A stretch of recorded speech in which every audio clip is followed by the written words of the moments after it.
Okay, removing the front cover off your Barudan machine. Pretty simple. It's going to remove the two front screws here.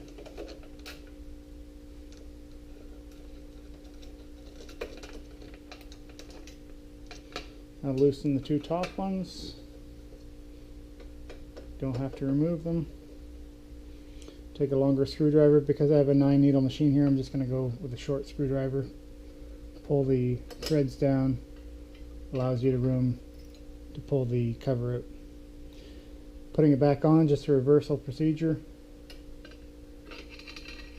Pull your threads down, slide your cover in behind. Just make sure that all of the plastic pieces come up through the holes in the plate. Put your screws back on. And I don't tighten both of them or one before the other. Make sure you find your holes first, tighten them up, and then finish with the top two screws.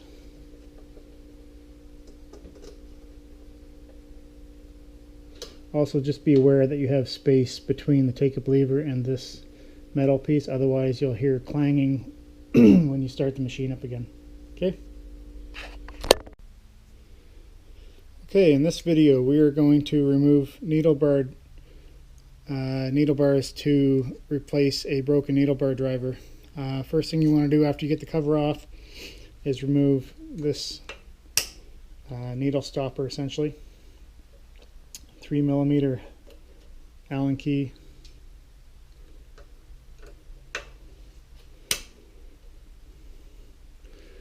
Remove these couple of screws, set them aside so you don't lose them. Pull this little stopper out. That's all it is, a little stopper for the needle bars.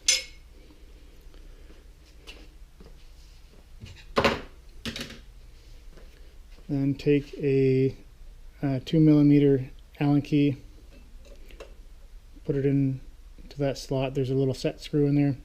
It's going to loosen it off. Now what I like to do is I'll probably remove about 4 of these so that I can access it a little easier. I'll probably do two at once. Another thing you might want to do is move the head all the way over to your farthest needle away, just so it gives you room, so when you go to pull things out you've got room above and below so you're not hitting the throat plate. So just going to loosen these couple of screws here and grab a Phillips screwdriver, remove this screw.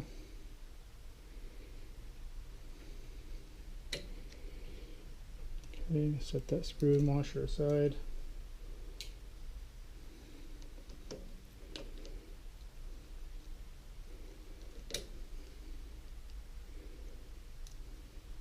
Okay.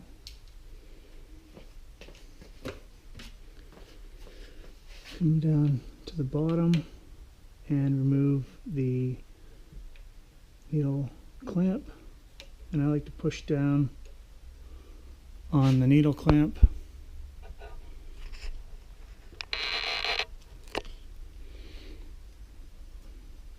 So you remove that screw just enough so that you can finish turning it out by hand.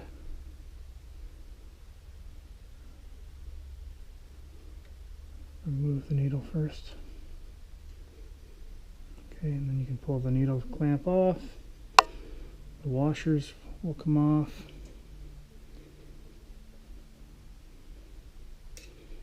That.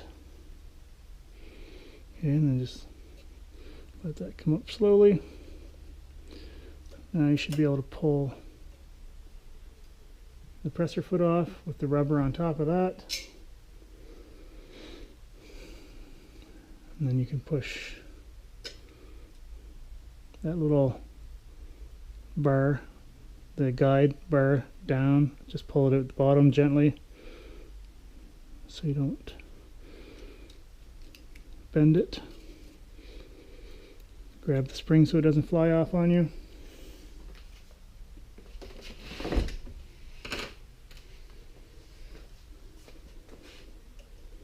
Same thing with the top spring. Grab it so it doesn't go flying away on you.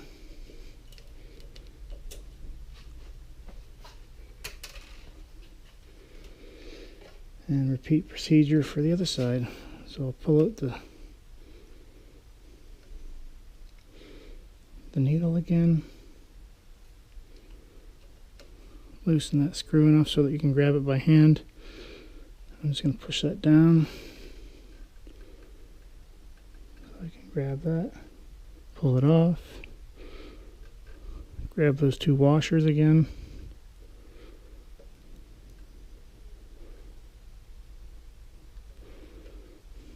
Okay, now you can pull the presser foot off again. Make sure that you can find that other washer, might be tucked up underneath there, so you don't lose it. Pull it off. Okay, now pull the next guide bar out. Make sure to grab a hold of that spring so it doesn't go flying on you. Okay, grab the spring.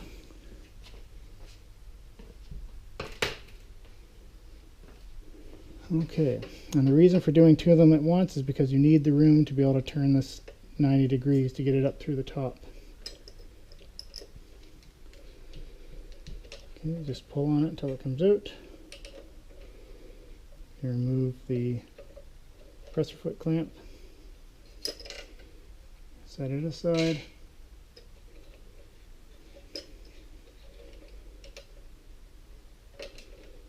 And I turn it back again and pull it out the back of the head. That's the whole reason for having the head turned to the side. Okay, this one comes up through the top. Pull the clamp off the bottom.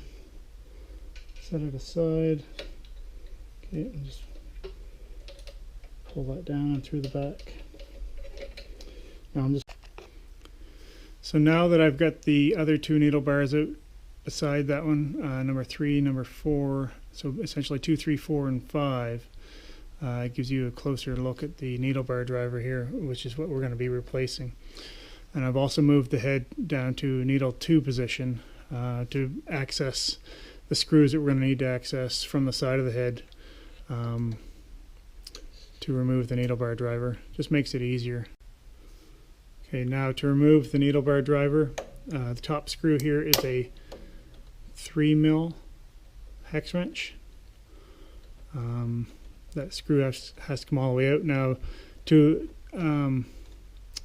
reach this better, you might have to grab the shaft or the timing wheel and just rotate the head down a little bit, so this is more accessible, essentially up and down, so you can grab it from the side of the head and work it. Otherwise, at stop position, it's way at the top and you may not be able to reach the screw. Okay, because it's a single head, I can just move that by hand. Now the bottom screw is a 2mm screw. It's accessing through the side of the head again. That one does not have to come out all the way. It has to loosen. And then I take a smaller Allen key, poke up from underneath to poke that pin up. Just like that. Okay. And pull out, just being careful. There is a washer on top here, just do not lose that.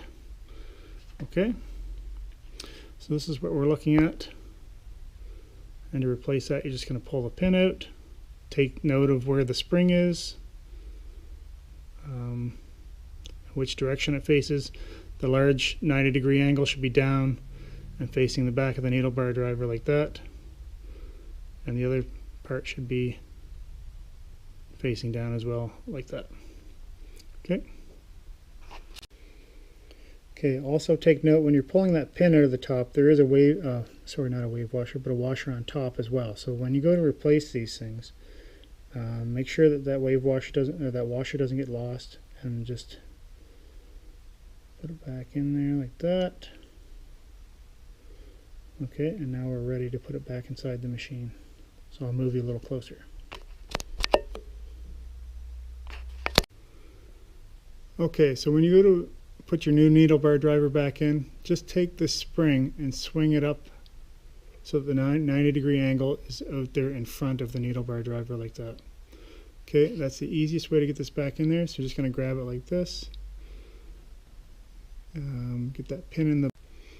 Okay, now that you have it set nicely so that it returns on spring pressure, and you've got it so that there's no wiggle up and down in that needle bar driver, take your 3mm Allen key again, tighten that top screw nice and tight.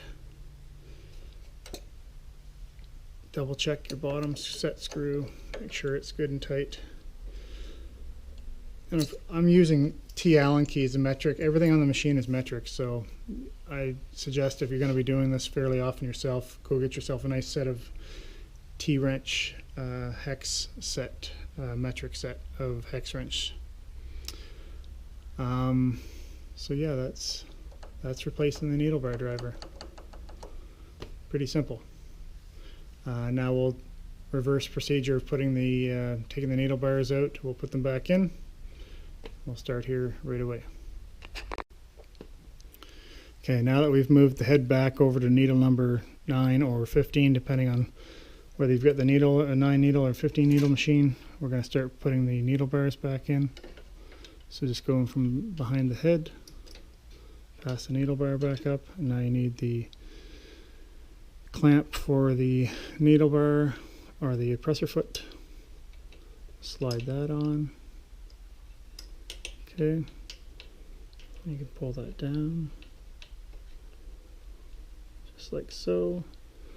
We'll leave it like that for now and do the same for the others. Okay, continuing with putting the needle bars back in one at a time.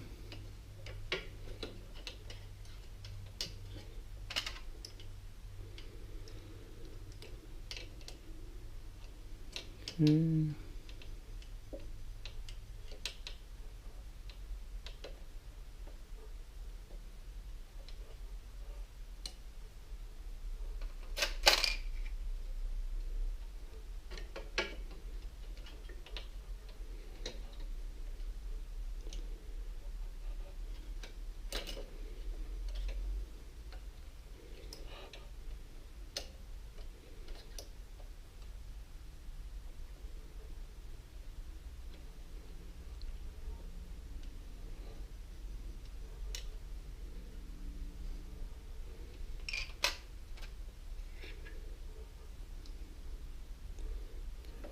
And the very last one.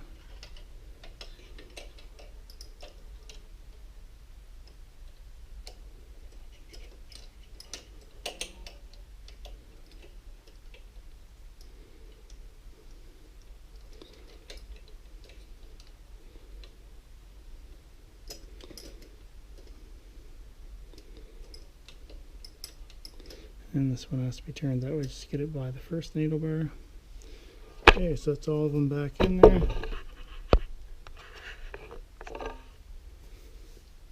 I'll start putting the springs back in.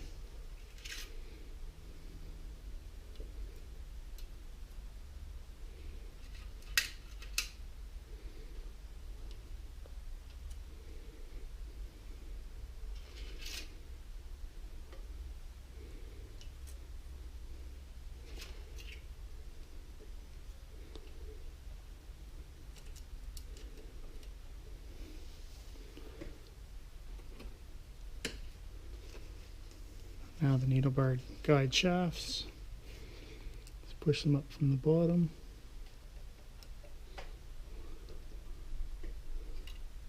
Put that bottom spring on first before it goes through the presser foot clamp.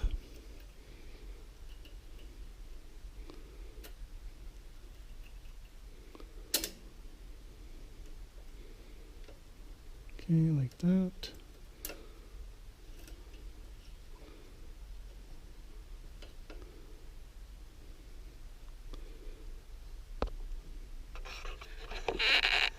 Now up here at the top, you just want that to sit nice and flush at the top. Take your 2mm Allen key and tighten that down. Okay. And then repeat procedures for the rest of them.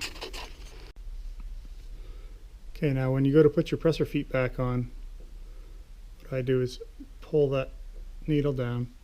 You can see your needle bar come down there. Right there. And that really tiny O-ring has to go on first. They'll typically stay on there by themselves, a little bit of oil or whatever. And slide this up in, slide it over the top of the bottom of the needle bar. You can let it come back up, so that'll stay in place now. Now you can take your Phillips screw, put it back in here, give it a turn by hand to get it started. Take your Phillips screwdriver and just kind of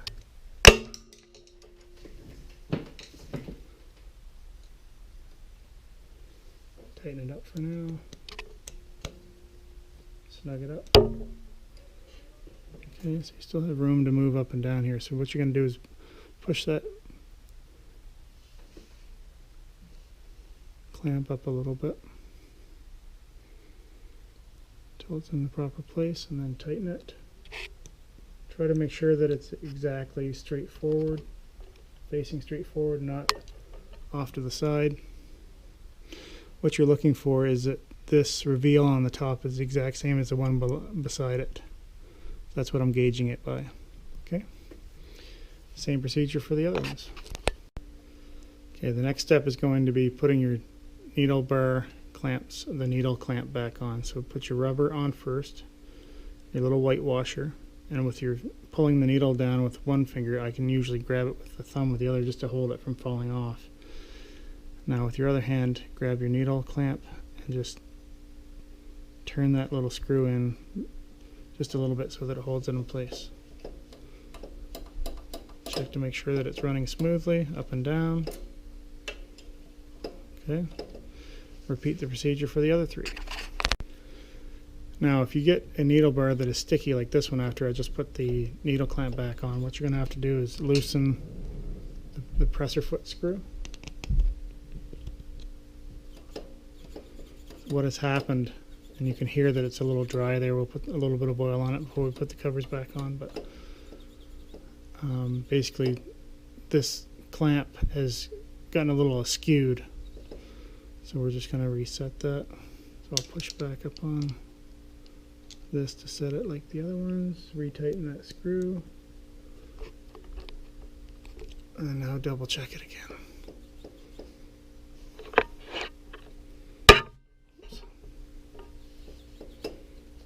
Okay, nice and smooth now, and that was just from loosening this screw and retightening it. Okay, we'll do the next one.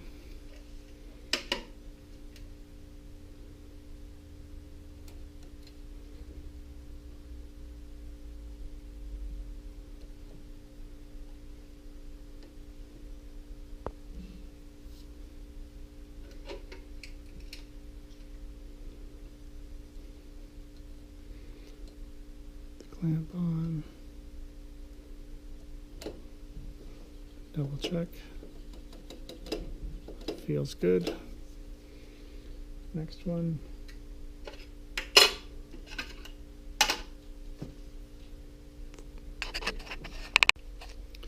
Okay, and we'll give those needle bars a small shot of oil here.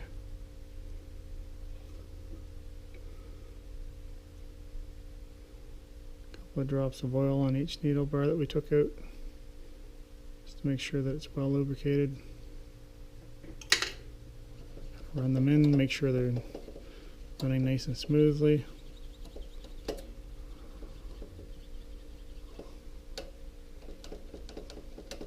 They're returning on their own spring pressure nicely. Okay. Feels good.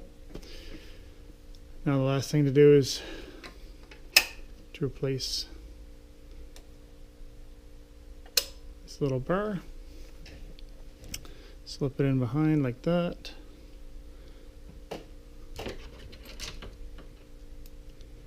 Take your 3mm Allen key, wrench.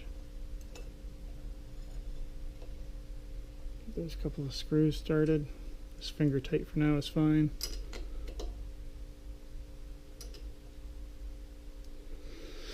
Okay.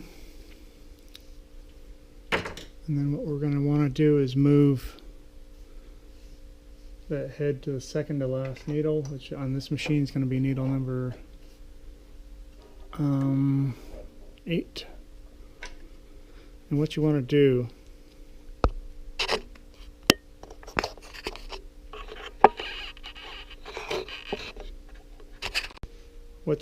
when you're replacing this needle bar stopper is have just a little bit of space above that active needle.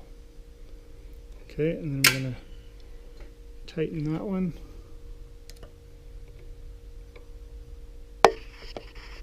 Just a little bit so it'll stay. And then we'll move the head to the other side to needle number 2. Okay, same thing on this side. You want just a little bit of space above that active needle. We'll tighten this screw. Tighten it pretty good. So I want about 1 millimeter of space there.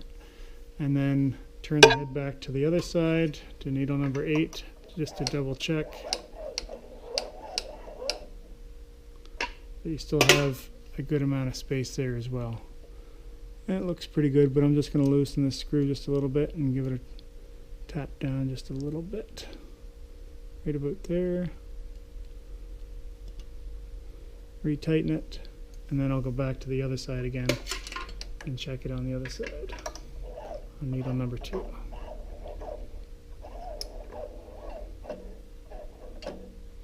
Just to make sure we have a little bit of space there.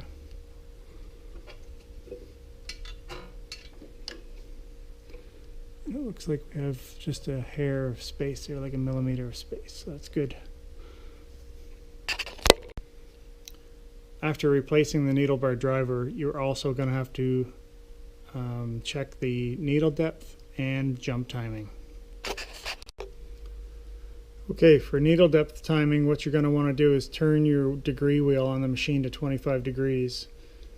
And what you're looking for with the machine at the second to last needle, which on the 9 needle machine would be the 8, or 14 on a 15 needle machine, what you're looking for at 25 degrees is this little screw that's back and behind here, and you take your 3mm Allen key onto that, and you're going to have to loosen it by going counterclockwise. So what that does is loosen the clamp on the needle depth jig. So next thing you're going to do is come down here to the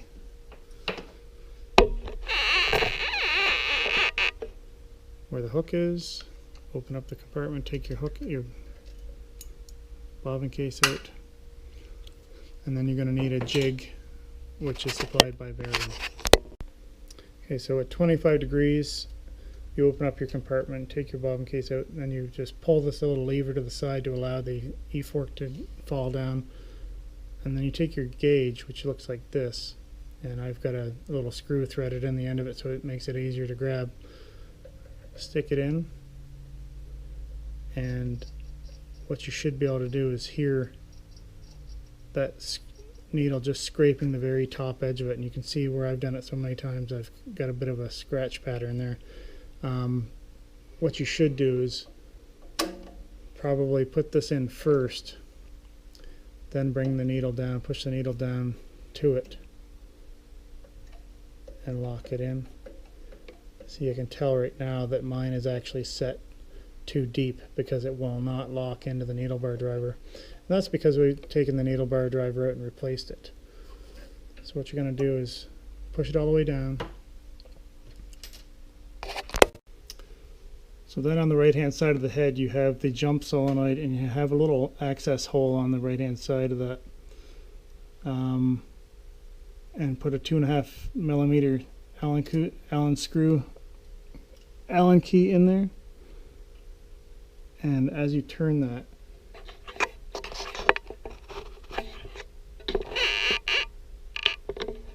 it will adjust the needle depth for you.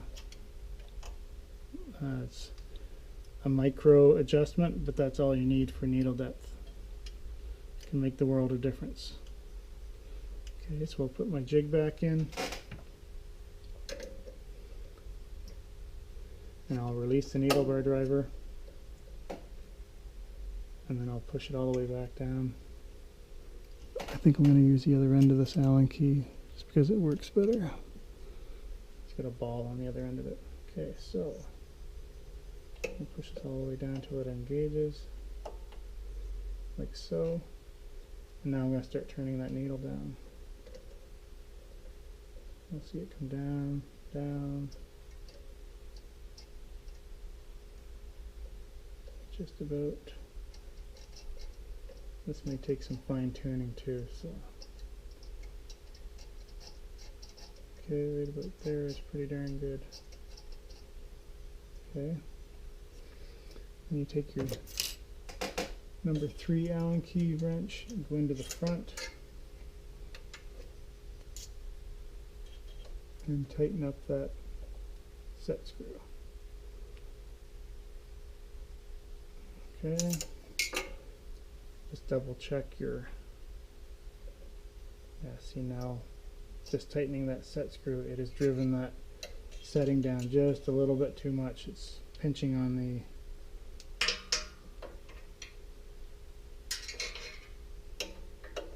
my jig. So I'm just going to loosen that, touch,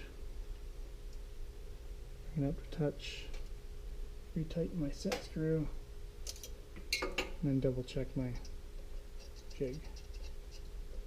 It sounds and feels like it's just in the right position. Okay.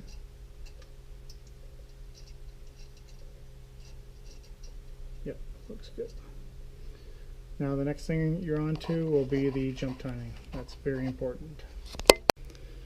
Before you move back onto your jump timing, just make sure that you put this E-fork, that little shaft goes in a little hole down here. Just make sure it goes in there properly. And just check to make sure it's latched properly. Okay, for jump timing, I move it to the third to last needle, which on the 9 needle machine would be number 7, or number 13 on a 15 needle machine. And I just take a ruler and I'll pull the last 2 feet down and stick the needle or the ruler in behind the presser feet like that, and it sort of jams it down so that when you're doing the jump timing, which is up here, I'm just going to position my light and then we'll be able to show you what we're after here. You have to move the degree wheel to 185 degrees as well.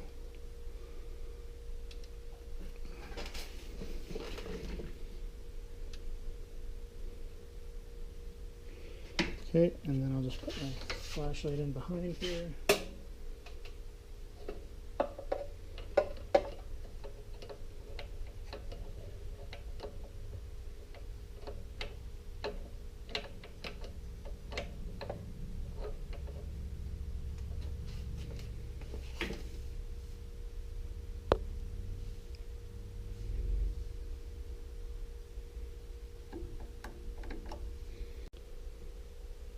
Okay, so by manually moving the needle bar driver in and out of the needle bar using this switch attached to the jump solenoid on the side here, what I'm looking for is the needle bar driver. You can see it moving there. What I want to be able to see is equal amount of light above and below it inside the needle bar. Right now I can feel it scuffing on the top part of the needle bar, which tells me that it needs to be adjusted down. And the way you adjust it down is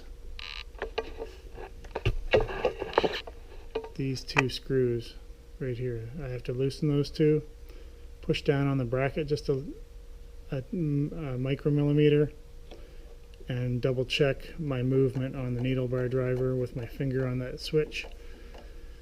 And you should be able to see from the side when it's properly adjusted, which I'll do now, and then I'll show you what it's supposed to look like.